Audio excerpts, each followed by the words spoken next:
గౌరవ సభ్యులు సోమిరెడ్డి చంద్రమోహన్ రెడ్డి గారిని మాట్లాడాల్సిన కోరుతున్నానండి. నమస్కారం అధ్యక్ష, నాకు ఈ అవకాశం ఇచ్చినందుకు ధన్యవాదాలు. మొన్న చంద్రబాబు నాయుడు గారి నాయకత్వంలో కూటమి ప్రభుత్వంలో మొదటి పూర్తిస్థాయి బడ్జెట్ మా సోదరుడు పయ్యావుల కేశవ్ గారు 2,94,000 కోట్లతో ఆయన ప్రతిపాదించడం, అందులో ఏంటంటే ప్రధానంగా ఆల్మోస్ట్ 62-63% జనాభాలో ఉన్న రైతులు, రైతు బిడ్డలు ఆ వ్యవసాయం కోసం 43,402 కోట్ల రూపాయలు కేటాయించడం. దాంట్లో చూశారు, ఇప్పుడు అచ్చెన్నాయుడు గారు మంత్రిగా ఉన్నారు, నేను అగ్రికల్చర్ మినిస్టర్ ఉన్నాను. తమాష ఏంటంటే వ్యవసాయ శాఖను గత 5 సంవత్సరాల్లో మూతేసేశారు. సింపుల్గా మైక్రో ఇరిగేషన్ అత్యంత ఇంపార్టెంట్ రైతులకి, అందులో మెట్ట రైతులకి, అందులో రాయలసీమ రైతులకి. పులివెందుల దగ్గర నుంచి ప్రధానమైన ఐటమ్ ఏంటంటే మైక్రో ఇరిగేషన్. మీకు ఒక ఎగ్జాంపుల్ చెప్తా. మైక్రో ఇరిగేషన్ 2017-18 ఆర్థిక సంవత్సరంలో దేశంలో నంబర్ 1 స్థానం ఆంధ్రప్రదేశ్ వచ్చింది. వి స్టూడ్ నంబర్ 1.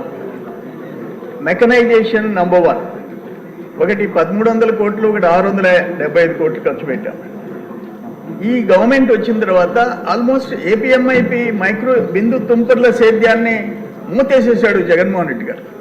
ఆఖరణ పులివెందుల నుంచి రైతులు వెళ్ళి ఆ కన్నబాబు మంత్రి గారి దగ్గరికి వెళ్ళి ముఖ్యమంత్రి దానికి పంపిస్తే ఆయన అన్న మాట ఏంటంటే ఏపీఎంఐపీలు, మైక్రో న్యూట్రియంట్స్, మెకనైజేషన్లకు ఓట్లు వస్తాయా అని చెప్పాడు అనేది విన్నాం మనం. ఆల్మోస్ట్ మూత మొదటి స్థానంలో ఉండింది 20వ స్థానంలోకి వెళ్ళిపోయింది. మెకనైజేషన్ ఆఖరికి ఒక పట్ట, ఒక స్ప్రేయర్, ఒక రోటివేటర్, ఒక కల్టివేటర్, ఒక హార్వెస్టర్, చిన్న ట్రాక్టర్లు కూడా మూతేసుకున్న శాఖ ఏంటంటే గతంలో వ్యవసాయ శాఖ. దురదృష్టం దిశ. అట్లే సాయిల్ హెల్త్ చేయటం, సాయిల్ హెల్త్ కార్డ్స్ ఇష్యూ చేయటం ఆపేశాడు. మైక్రో న్యూట్రియంట్స్ గత ప్రభుత్వంలో 50 జింక్, బోరాన్, జిప్సం 50% సబ్సిడీ ఉంటే 50% రైతు పెట్టుకోవాల్సి వస్తే ముఖ్యమంత్రి గారు 100% ఫ్రీ చేశాడు. రైతులు 3-4 రైతులు రావటం, ఆ ఏడీ ఆఫీస్కి పోవటం, ట్రాక్టర్లో లోడ్ చేసుకోవటం, ఫ్రీగా ఎత్తుకొని పోవటం. దానివల్ల ఆ డెఫిషియన్సీస్ తగ్గి భూసారం పెరిగి దిగుబడులు పెరిగాయి. దాన్ని ఆపేసిన ప్రభుత్వం ఏదంటే గత ప్రభుత్వం.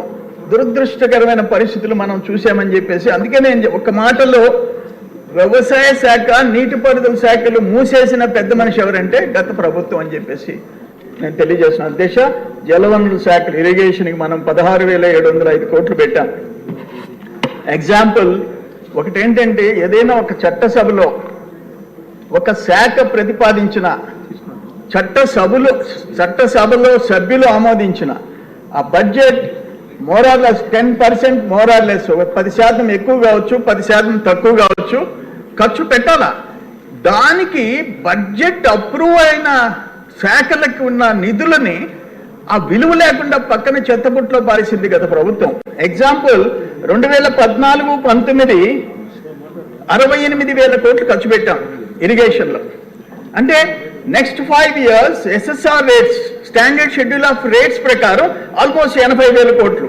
68,000 కోట్లకి ఆ పెరిగిన రేట్లతో సుమారుగా 80,000 కోట్లు ఖర్చు పెట్టాల్సి ఉంటే 35,000 కోట్లకి ఖర్చు చేసిన పెద్ద మనిషి. టోటల్ ఇరిగేషన్ ప్రాజెక్ట్స్, అది పోలవరం కావచ్చు, మొత్తం నగరి, గాలేరు నగరి కావచ్చు, అన్ని ప్రాజెక్టులు ఆపేసింది ఏంటంటే గత ప్రభుత్వం. ఎందుకంటే ఒక ఇరిగేషన్ సిస్టమ్ ఇంప్రూవ్ అయ్యే కొంది, ఆయకట్టు పెరిగే కొంది రైతుల ఆర్థిక పరిస్థితులు పెరుగుతాయి. అందుకనే భారతదేశంలో ఈ నిర్లక్ష్యాలు, వ్యవసాయ శాఖ, నీటిపారుదల శాఖ గత ప్రభుత్వం నిర్లక్ష్యం చేసినందువల్ల రైతుల ఆత్మహత్యలు 3rd ప్లేస్. అంటే మహారాష్ట్ర, కర్ణాటక అంటే మన రాష్ట్రం ప్రపోర్షనేట్గా నంబర్ 1 ఆత్మహత్యలు. కౌలు రైతులు 2nd ప్లేస్. తమిళనాడు తర్వాత, తమిళనాడు జనాభాలో తీసుకుంటే నంబర్ 1. అటువంటి పరిస్థితులకి కారకుడు గత ప్రభుత్వ ముఖ్యమంత్రి అని చెప్పేసి నేను తెలియజేస్తున్నాను అధ్యక్ష. ఇవన్నీ చూసాం. ఎంఎస్పి, మినిమం సపోర్ట్ ప్రైస్, ధాన్యం తోలితే 6 నెలలు, దురదృష్టం 6 నెలలు. మా దగ్గర అయితే ఆ కోవిడ్ టైంలో ఒక టన్నుకి ఎంత కోల్పోయినారు రైతులు బయట అమ్ముకోవాలంటే. గవర్నమెంట్కి అమ్మితే 6 మాసాలు. ఈరోజు మన గవర్నమెంట్ ఒకటే చెప్పినారు, 48 అవర్స్లో రియంబర్స్ చేస్తామని చెప్పారు. అది అత్యంత అవసరం అని చెప్పేసి మీ అందరికి నేను మనవి చేసుకుంటున్నాను అధ్యక్ష. ఎంఎస్పీని ఇంప్లిమెంట్ చేయాల్సిన అవసరం ఉంది. విద్యారంగంలో దాదాపు 29,909 కోట్లు పాఠశాల, 23,326 కోట్లు ఉన్నత విద్య. ఫస్ట్ సంతకం డిఎస్సి మీద పెట్టించినారు లోకేష్ బాబు గారు. ఈరోజు ఆయన ఒక రోల్ మోడల్ కావాల్సిన అవసరం ఉంది. దాంట్లో నేను ఒక్క మాట చెప్తుండా, ఆ 1, 2 తరగతులు ఉంచి 3, 4, 5 తీసుకుపోయి హై స్కూల్స్లో మెర్జ్ చేయటం. నిజంగా ఆ గ్రామాల్లో ఉండే చిన్న గ్రామాల్లో ఉండే ఎలిమెంటరీ స్కూల్స్లో 3వ తరగతి నుంచి హై స్కూల్కి పోవాలంటే చాలా ఇబ్బందికరమైన పరిస్థితులు వస్తున్నాయి అధ్యక్ష. దాన్ని గౌరవ మంత్రి లోకేష్ బాబు గారు రీకన్సిడర్ చేయాలా, 5వ తరగతి వరకు ఎలిమెంటరీ స్కూల్స్లోనే ఉండాలా అనేది మేము కోరుకుంటున్నాం అధ్యక్ష. ఇకపోతే హోంశాఖ గురించి చెప్పబడలే. హోంశాఖ ఆయన తాడేపల్లి హోంలోనే ఆ శాఖ పరిమితం అయిపోయింది. ఆ హోంశాఖ వాళ్ళ కాళ్ళ కింద నలిగిపోయింది. దురదృష్టకరమైన పరిస్థితులు రాష్ట్రంలో వచ్చాయి. చెప్పాల్సిన అవసరం లేదు. మన నాయకుడి దగ్గర నుంచి, మీ దగ్గర నుంచి, మా దగ్గర నుంచి ఎవరిని వదిలిపెట్టలే. దుర్మార్గమైన పరిపాలన, ఐపీఎస్లు, ఐఏఎస్ని నిర్వీర్యం చేసిన పరిస్థితి గత 5 సంవత్సరాలు చూసాం అధ్యక్ష. ఇక సంక్షేమం మనం చూస్తున్నాం. ఎస్సీ సంక్షేమం 18,497 కోట్లు, ఎస్టీ 7,577 కోట్లు, బీసీ 39,000 కోట్లు, మైనారిటీ 4,376 కోట్లు. ఇదే విధంగా వాళ్ళ గవర్నమెంట్లో కూడా వాళ్ళ ఫైనాన్స్ మినిస్టర్ చదివి వినిపించాడు బడ్జెట్ ప్రవేశపెట్టి. కానీ ఎక్కడ ఇంప్లిమెంట్ చేశావు? ఎక్కడ? ఆఖరికి ఎన్ఎస్ఎఫ్డిసి, ఎన్ఎస్టిఎఫ్డిసి, ఎస్సీ సబ్ ప్లాన్ ఏది ఇంప్లిమెంట్ చేసావో చెప్పు. ఒక ట్రాక్టర్, ఒక కార్, ఒక ఆటో, ఒక బంకు ఎస్సీ ఎస్టీలకు అప్పులు ఇచ్చావా? నేను రివ్యూ చేశాం మొన్న, నెల్లూరులో కూర్చున్నాం. నేను ఒక సదస్సు పెట్టా, ఎస్టీల సదస్సు పెట్టా. దాదాపు 1,350 పిటిషన్స్ ఆ రోజు వచ్చినాయి. మొత్తం జిల్లా అధికార యంత్రాంగం అంతా వచ్చినారు. వాళ్ళ బతుకులు ఘోరమైన పరిస్థితుల్లో ఉన్నాయంటే ఈరోజు ఎస్టీస్ లాస్ట్ 5 yearsలో మీరు చేసిన దుర్మార్గాలు. దాన్ని రివైవ్ చేయాల్సిన అవసరం ఉంది. మన మీద బాధ్యత ఉంది. నేను అందుకనే మా నియోజకవర్గంలో 5 మండలాల్లో దాదాపు 3,500 మంది వచ్చారు. జిల్లాధికారులు అందరూ వచ్చారు. 1,350 అర్జీలు వచ్చినాయి. వాటన్నిటినీ అప్లోడ్ చేశాం. నేను గౌరవ ముఖ్యమంత్రి గారికి కూడా ఒక నోట్ ఇచ్చా, వాళ్ళ సమస్యలు తీర్చాలా అని చెప్పా. ఇరిగేషన్లో ఇంకొక పాయింట్ ఏంటంటే, లస్కర్లకు కూడా జీతం ఇవ్వని పరిస్థితి ఇరిగేషన్లో. పెద్ద ఆయన లెఫ్ట్లు రైట్లకు మాత్రం 1,000 కోట్ల పేమెంట్ ఇచ్చిన విషయం మనం అన్ని పత్రికల్లో చూసాం దిశ. ఇకపోతే గృహ నిర్మాణం నేను చెప్పా లాస్ట్ టైం. జగనన్న ఏంటో నాకు అర్థం కాదు. 1,80,000 సెంట్రల్ గవర్నమెంట్, 1,50,000 ఇంటికి, 30,000 ఎన్ఆర్ఈఎస్, 1,80,000తో ఏమొస్తుంది ఇప్పుడు? 2018లో గౌరవ ముఖ్యమంత్రి గారు ఆనాడు మాకు వేణుగోపాల స్వామి టెంపుల్ ల్యాండ్స్లో భారీ బహిరంగ సభ, ఎస్సీ ఎస్టీ సభ పెడితే మేము ఆ సభలో ఆయన వెళ్ళేటప్పుడు ఆపి ఒక రిక్వెస్ట్ చేశాం. 1,80,000కి గిరిజనులు కట్టుకోలేకున్నారు సార్ అంటే 70,000 పెంచాడు. అక్కడికక్కడ అనౌన్స్ చేశాడు. ఎస్సీలకి 50,000 అనౌన్స్ చేశాడు. అంటే ఎస్సీలకి 2,30,000, ఎస్టీలకి 2,50,000. జగనన్న ఆయన నా ఎస్సీలు నా ఎస్టీలు రావటం కట్ చేశాడు. మళ్ళీ 1,80,000కే ఫిక్స్ చేశాడు. ఈరోజు 1,80,000లో వాళ్ళు టైప్ 3 అంటే బెనిఫిషరీస్కి సంబంధం లేకుండా కాంట్రాక్టర్స్ కట్టించే దాంట్లో ఎన్ని ఘోరాలు జరిగినాయి అంటారు? నేను వెళ్ళాను వరిగొండ గిరిజన కాలనీ, 149 ఇళ్ళు. వాళ్ళు చూపించారు, చూడయ్యా 70,000 తీసుకుని పారిపోయినాడు. మా దగ్గర 20,000, 30,000 తీసుకున్నాడు. బేస్మెంట్ నుంచి 2 అడుగులు 3 అడుగులు. నేను చెప్పా గతంలో కూడా ఇదే సభలో. అంటే ఎంత ఘోరమైన పరిస్థితి. ఆ కింద బేస్మెంట్ 9 అంగుళాలు, 5 అంగుళాలు ఉన్నాయి. పైన స్లాబ్, కొన్ని స్లాబ్ పోసినవి. ఎవ్రీ 7 inches ఒక స్టీల్ రాడ్, ఒక అడుక్కి 1.5 అడుక్కి స్టీల్ రాడ్స్. అంటే ఇప్పటికే ఎన్టీ రామారావు గారు కట్టించిన ఇళ్ళు, ఎన్టీ రామారావు గారు ముఖ్యమంత్రిగా ఇప్పటికీ ఉన్నాయి. కానీ ఇవి ఎన్నేళ్ళు ఉంటాయి? నేను చెప్పాను మొన్న, నేను ముఖ్యమంత్రి గారికి కంప్లైంట్ ఇస్తే విజిలెన్స్ ఎంక్వైరీ ఇచ్చారు. నా దగ్గరికి 150 మంది సిబ్బంది వచ్చేసారు ఇంటికి. మాది కాదు తప్పు, వాళ్ళదని అదే రాసిమని చెప్పా. నేను అడిగాను, మీరు ఏ పేదవాళ్ళ పక్కా ఇళ్ల కోసం మీకు ఉద్యోగాలు ఇచ్చారో ఆ ఇంట్లో 3 నెలలు కాపురం ఉండండి, 3 నెలలు ఉండండి చాలు, మీరు మీ మీద ఏం లేకుండా చేస్తామని చెప్పారు. అటువంటి దారుణమైన పరిస్థితి. అక్కడ ఉన్న గిరిజనులు, అయ్యా గోడ తన్ను అన్నారు. నేను అన్నాను, అది సిమెంట్ గోడయ్యా, నేనేం తన్నేది, ముందే పట్టుకోండి అన్నా. పర్వాలేదు బాబాయ్ నువ్వు తన్ను, మేము పట్టుకుంటా ఉన్నారు. నేను తంతే గోడ పడిపోయింది, నేను పడిపోలా. అటువంటి పరిస్థితి జగన్మోహన్ రెడ్డి గవర్నమెంట్లో అంత ఘోరంగా దోపిడీ జరిగింది. ఆ 70,000 రూపాయలు బేస్మెంట్ పైకి 30-40,000 ఒక కాంట్రాక్టర్ తీసుకుని వెళ్ళిపోయాడు. మళ్ళీ ఆ గిరిజన దగ్గర 20,000, 30,000 వసూలు చేశారు. వాటన్నిటి మీద సమగ్రంగా విచారణ జరిపించాలని కూడా నేను కోరుకుంటున్నాను అధ్యక్ష. ఇకపోతే ఈ రీసర్వే ఎవడు అడిగాడు?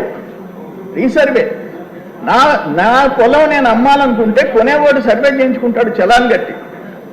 లేదు, నాకు పక్కనుండే ఆయనకి డిస్ప్యూట్ ఇస్తే నేను చలాన్ కడతా, సర్వే చేస్తాను. రీసర్వే అని చెప్పి ప్రతి రైతు మీద భారం వేసి 1 ఎకరా, 2 ఎకరాలు, 3 ఎకరాలు తగ్గించేసి ఆ రాళ్ళు వైఎస్ఆర్ జగనన్న భూరక్ష అంటే ఆ కొంపలు ముంచే దానికి రీసర్వేకి ఆయన భూరక్ష అంట. ఘోరమైన పరిస్థితి. ఆఖరణ ఆ పాస్బుక్ల మీద, మా తాతలు ఇచ్చిన పాస్బుక్ల మీద జగనన్న ఫోటో మేము చూసుకోవాలి. ఏం కర్మ ఇది అని చెప్పేసి అడగకుండా. అయితే ఒకటి ల్యాండ్ టైటిలింగ్ యాక్ట్ నేను స్టడీ చేశా. ఎంత దుర్మార్గం అంటే, మా తాతలు ఇచ్చిన నా పట్టాపురం దోవనబోయేవాడు కంప్లైంట్ ఇస్తే ఒక రిటైర్డ్ ఆర్డీఓని పెట్టి, ఒక రిటైర్డ్ ఆర్డీఓ ఆయన దగ్గర నేను చెప్పుకోవాలి, అయ్యా లేదు మా తాతది నాకు ఇచ్చాడని చెప్పుకోవాలి. ఆయన రిజెక్ట్ చేస్తే 15 రోజుల్లో స్టేట్ లెవెల్లో ఒక రిటైర్డ్ ఆఫీసర్, రెవెన్యూ ఆఫీసర్ ఆయన దగ్గర చెప్పుకోవాలి. ఆయన కాదంటే నా పొలం నాది కాదు, హైకోర్టుకి పోవాలి. ఒక ఆర్డీఓ, ఒక జాయింట్ కలెక్టర్, ఒక సివిల్ కోర్టుకి సంబంధంలే వాళ్ళు అసలు ఐఏఎస్లకే దిక్కు లేదు అప్పుడు ఆ ప్రభుత్వంలో. Retired officer. అటువంటి ల్యాండ్ టైటిలింగ్ యాక్ట్ ఒక్క సంతకంతో ముఖ్యమంత్రి గారు రద్దు చేసిన దానికి మేము నిజంగా సంతోషపడుతున్నాం అధ్యక్ష. ఫైనల్ గా, అంటే మీరు టైం లేదంటున్నారు, కృష్ణపట్నం పోర్ట్ అంటే 12 మంది ఉన్నారు. కృష్ణపట్నం వచ్చేస్తుంది. కృష్ణపట్నం పోర్ట్ చాలా ఉంది మాట్లాడాలంటే. క్రిస్ సిటీ సాక్షాత్ ప్రధానమంత్రి గారు అప్పుడు వరదలు వచ్చి వాయిదా పడింది. దానికి ఫౌండేషన్కి ప్రధానమంత్రి గారు వస్తున్నారు మా కృష్ణపట్నం, నా కాన్స్టిట్యున్సీ ఏరియా. అయితే నేనేమంటానంటే, ఒకటి ఈ వేదిక నుంచి కృష్ణపట్నం అదానీ కృష్ణపట్నం పోర్ట్ యాజమాన్యానికి నేను ఒక విజ్ఞప్తి చేస్తుండా. అయ్యా సాక్షాత్ ప్రధానమంత్రి గారు వస్తున్నారు, ఆ కృష్ణపట్నం పోర్టుని బేస్ చేసుకొని అక్కడ క్రిస్ సిటీ వస్తూ ఉంది, కంటైనర్ పోర్ట్ని పునరుద్ధరించండి.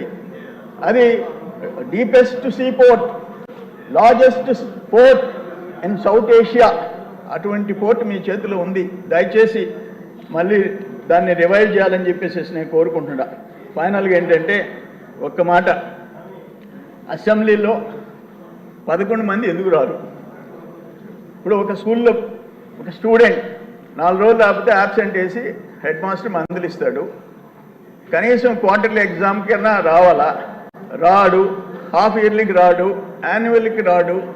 ఏం చేస్తారు? డీబార్ చేస్తారు కదా. ఇప్పుడు ఆ 11 మంది ప్రజా ప్రాతినిధ్యం చట్టం కింద ఇక్కడ శాసనాలు చేసే సభలో, చట్టసభలో శాసనాలు చేయండి అయ్యా మీరు ప్రజల కోసం, ఈ రాష్ట్రం కోసం అని చెప్పి ఆ 11 నియోజకవర్గాల ప్రజలు ఇక్కడికి పంపిస్తే నేను పోను, ఇంట్లో అలి కూర్చుంటానంటే మీరు ఏదో ఒక యాక్షన్ తీసుకోవాలిగా, సస్పెండ్ చేయాలిగా. నేను ఒక మాట అంటాను, ఎలక్షన్ అంటే ఏం ఎలక్షన్ అనుకున్నావు? నీ ఇంట్లో ఎలక్షనా? Election commission, central election commission election జరిపి కేంద్ర ప్రభుత్వం నుంచి నిధులు కేటాయించి ఆ ఖర్చు పెట్టి నీ ఎలక్షన్ జరిపారు.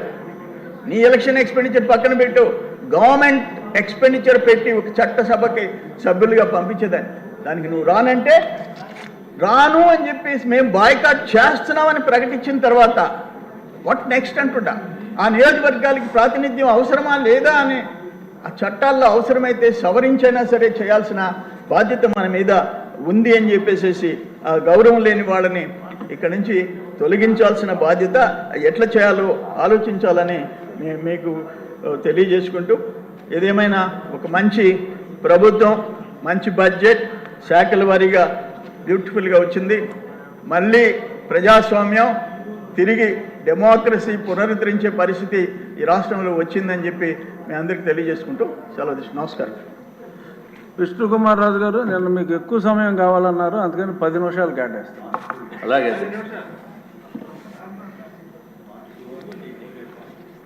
అధ్యక్ష,